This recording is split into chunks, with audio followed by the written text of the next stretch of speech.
In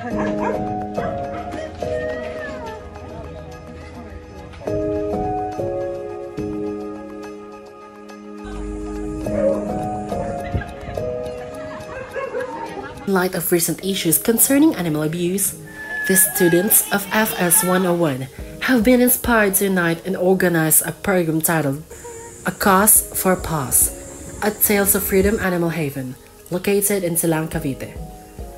Tales of Freedom Animal Haven serves as a sanctuary for animals awaiting their homes. This program's goal is to revitalize and support the crucial operations of our cherished animal shelter while also increasing awareness and gathering crucial community support.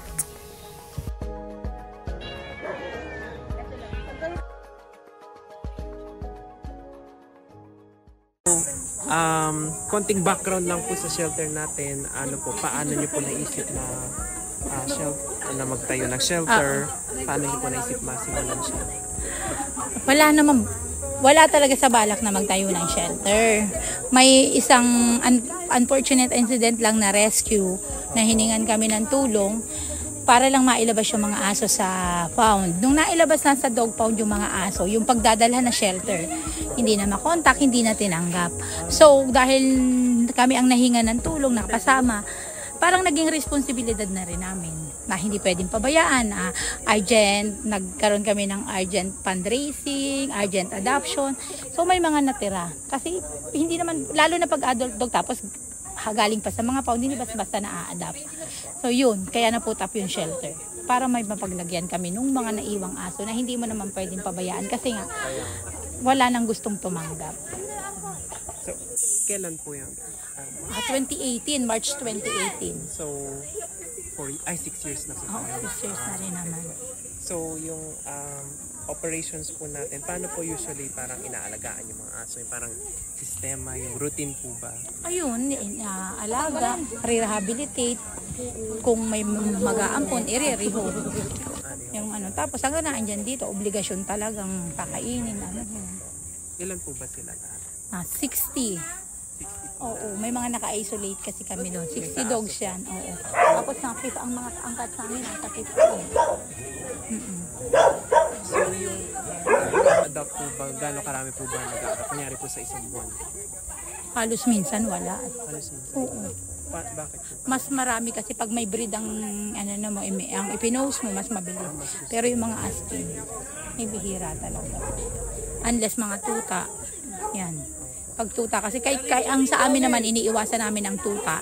Kaya pinapakapon namin yung, last April 25 nagkaroon kami ng kapon. Iniiwasan namin dumami sila. Kaya nagpapakapon kami kasi mas mahirap pag dumami sila. Mas magastos. Tapos, kung sa isang buwan po, wala po masyado. Kunyari po sa isang taon, mga ilan po kaya? Yung pa-adapt? Nag-a-adapt. Yan, palagay na natin, maximum na ng 6. Maximum na yun maximum na yun. Tapos, yung population po ng mga aso, mga pusa, paano po na maintain? Kapon.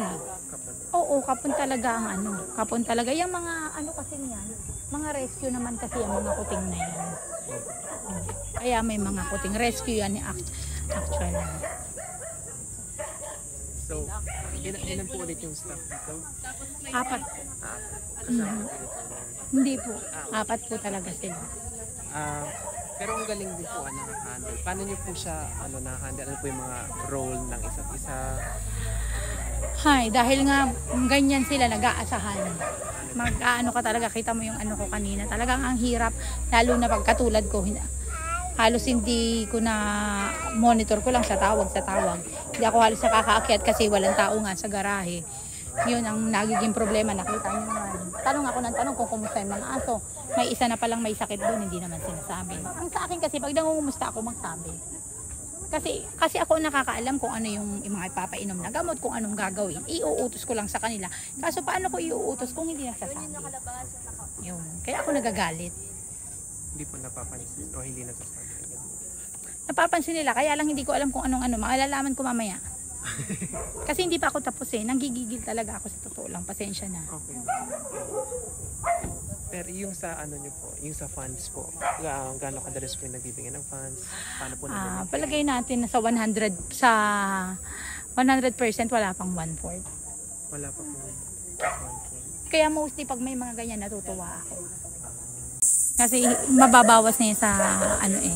Katulad ngayon, wala nang katsan. Wala nang katsan, bibili ako. Nataon lang na yung motor namin. Pinawit ng asawa ko. Pinuntahan sa Bacoor. So hindi pa ako makapunta sa bayan. Kasi ang pamasahe namin papunta sa bayan, ang balikan 150. So napakalaking halaga sa akin ng 150. Magagasolina ako ng motor sa isang linggo, halos nasa 300 lang. Eh yung araw-araw na mag-aano kami. Ang laki ng natitipid ko. Kaya buti na lang wala na kasing cat sand at saka cat food. Buti na lang talaga, hindi pa ako nakakabili. So, yung budget na pera na pambili is magagamit ko pa sa ibang kailangan. Yun ang ano niya. Paano pa po kaya makakatulong? Kunyari po kami, yung mga sa social media. Ayun, ano lang. Pag yung kasing, yung bang naipopost na, ipropromote na, i-share, mas malaking tulong kasi mas marami nag-i-inquire ng mga estudyante. Mostly talaga, sa totoo lang. Mula nung lumipat kami dito, 2 taon at kalahati na kami dito. Lalo na nung nakaraang taon na nagkaroon talaga ng krisis ang shelter, talagang yung dating caretakers napabayaan, krisis na krisis. Ang mga nakatulong sa akin mag-revive, maglinis. Ano ba yan? Hoy, ano ba yan? Pagpapaligo ako. Nakatulong mismo talaga sa amin mga estudyante nung wala pa ito na. Kami lang ang naandito. Mga estudyante talaga nakatulong sa amin. Yung parang katulad yung NSTP. Tapos tinanong nila kung anong gustong gawin, kung anong tulong ang kailangan ko. Sabi ko, ang tulong ko, kailangan ko linis. Talagang yung gubat yan, mga damo, mga yun. Talagang sila, kabuuan niya, nalinis namin. Sila, tapos talagang ang dumi-dumi ng loob, hindi ganyan kalinis yan. Ang baho, kasi talagang napabayaan ng ayun. Sila naglinis, tapos nagpaligo ng aso. Yun ang So, talagang mga estudyante, galing sa iba't ibang university, mga estudyante talaga.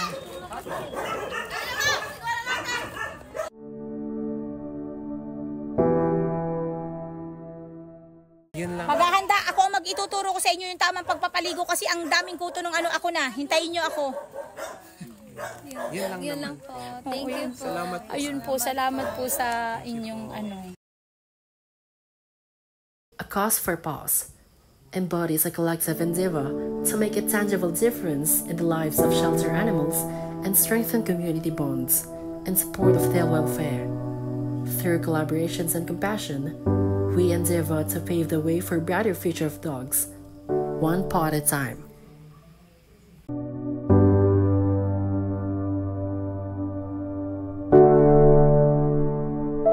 So, how was the experience? Hey, how was the experience? Nakaka-fulfilling naman, pero at the same time, nakaka-sad na makita na kahit tumulong tayo, hindi enough kasi yung donate natin is just for 1 day lang. So, ayun.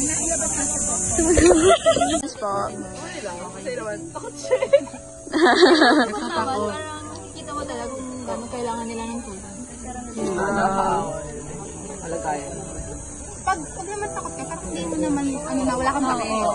Tulong talaga. Iba yung scare. Problema na You're the problem. It's me, hi. It's never It was nice. Wow. It was nice actually, nakaka-enjoy. But somehow, medyo yung isang side naman malungkot kasi those dogs parang mas kailangan nila ng help. So, mas maganda kung mas maraming magdo-donate and maraming food na mapunta sa kanila. And even yung check-up, so may mga vet ganun na mag-outreach for them. Thank you. The experience is priceless. The feeling is priceless. Kasi, seeing them na parang hindi naman naghihirap, pero parang alam mo na dahil sa dami nila, hindi lahat nabibigyan natin siya. So, kahit man na mabigyan sila sa panandalian natin dito ng love and attention. So, nakakatuwa. For me naman, wait, na-mental block ako bigla. Pero, ang ina-expect ko kasi, parang masasaya sila kasi nga nasa shelter. Pero, it was, the other side. Kasi nga, wala, ang kawawa talaga ng sitwasyon nila. Hindi lang yung basta-basta na shelter na, alam mo yun, yung typical na shelter. Pero yun nga, it was a good choice na ito yung pinili nila kasi kailangan talaga ng tulong ng mga dogs. And ayun, it was really enjoyable. And last time nga, parang na-excite pa kami na pumunta dito. And ayun, nakaka-fulfill nga yung feeling na makita yung dogs. And kahit konting tulong lang, yung naibigay namin, at least meron pa din. Makabawas kami sa bigat ng tulong. So we hope na kung may choice man kayo, mabigyan mo kayo ng chance na mag-donate. Sana dito sa Fields of Animals. Thank you. Okay naman eh. And nakakatuwa yung mga aso. Napakain ko sila. And also nakakatakot din kasi medyo tumatakol sila. Kasi dahil good na good sila. Masayang makita silang